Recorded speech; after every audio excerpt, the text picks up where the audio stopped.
Well, just frustrating in the way the game went when we had that many hits, that many base runners. I'm sure the team batting average is going to go up a couple of points, and we still only had 3 runs, which is saying how many hits we had. I've been asking around if anybody's been to Churchill Downs so we can get some blinders to put on so we don't see guys in scoring position, because we hit pretty good with nobody on or starting off an inning, just can't get them in.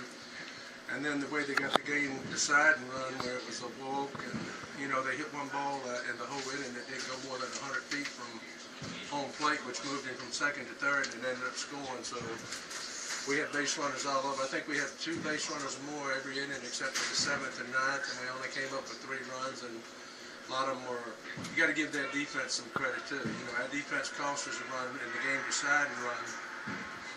But at the other end, they made 3, I think, diving catches with bases loaded or guys in scoring position, and that's the difference in the ball game. I thought Kirk started out slow. He made a couple of mistakes. The hit for the first 2 runs was a big mistake in the count that he was in with the base open, and then they got another one, but he stayed in there for 5, and then the other guys did a pretty good job, and then we give him an unearned run in the 6th inning to basically, you know, they get the game-winning run on it, and we had multiple opportunities to score, and we didn't do it. So I think tomorrow I'm going to try to move some guys around in the lineup and see if we can find somebody that can knock in some runs, at least give it a try. We've tried this for 7-10 days now, and we hadn't scored more than 3 runs in any of the outings, and we've had a lot of base runners and out hit the opposition, but we can't get it going. You know, we can't get them in. But overall, you got to give Silver had a great game, Torreyes, Mota, the kid again had a really nice game, getting his hits and chin and getting the bunch down when we needed them. So we're going to see what we do tomorrow. Got all night to think about it, and tomorrow and see if we got to make some adjustments. We're going to play the same guys pretty much, but we got to maybe slot guys somewhere different and give somebody else an opportunity if and when the opportunities are there to knock in runs, see if somebody can start doing it for us. Mota went through a real drought of the plate, and then he had the 7-game hitting streak that ended last night. Tonight he gets 3 hits. What's he been doing at the plate lately? He's been using more of the whole field, and the main thing is he's getting the ball in play.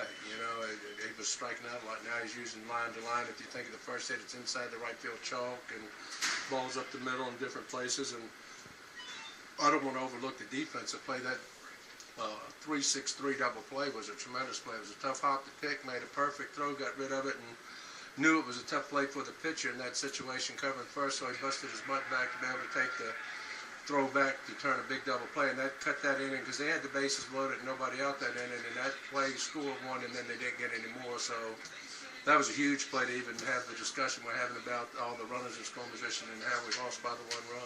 You think Alcantara is starting to make the turn out there defensively? I don't want to get into that. He's played errorless for a pretty good streak now, and hopefully it continues. Were there some miscommunications with those pass balls by Lopez? I don't know. You'd have to ask him that. I don't know. I'm sure they didn't go and have a discussion like, hey, I was crossed up, so I guess it just happened.